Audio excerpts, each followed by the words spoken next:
Oy Lazxan. Oy ne oldu?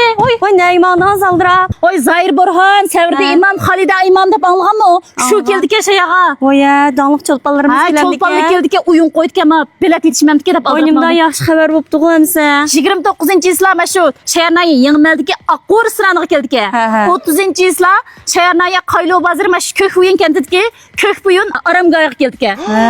Şoň aldırıp mağnım hazır Oy biletinin ya. sanım çektik ya. Oy bilet bahası neç pul ki Arallı 38 koyuk ya.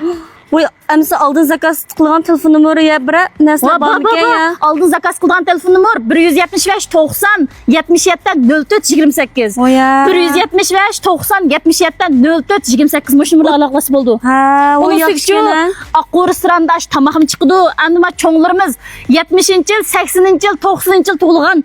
Hem de akaçılarımız olsun, atbavullarımız olsun. Bu 3 artistini yani şunu da yaxşı gördünüz biz. Oy şu, ha. Nemi bek yaxşı görmezsiniz mi yaxşı Devlet görmezsiniz? derecelik artistlar Ha, hem sizdanlık artistlar. Ballığımız əsəlğən Ha, baptımızda. şu ballığımızı əslab Zahir Burhan'ın ballık qayt qomba degan Doğru. nakşınları var. Ha. Her xil peçet çıkıp avaz degan mum Halide imamның Işqılıb olsun. muşu əmisi 38 kötələş arqılıqla hem yemek içmek hem muşu sanatlarımızın nadir numurlarını kör alaydıkənimizdə Ha. oy danlıq çolpanlar bilen yakın alet durup yüz görürsem buldu, bir resim uçuşvasam buldu, muş fırsattan paydalanıp bir şüpilak evasam buldu dedik Allah.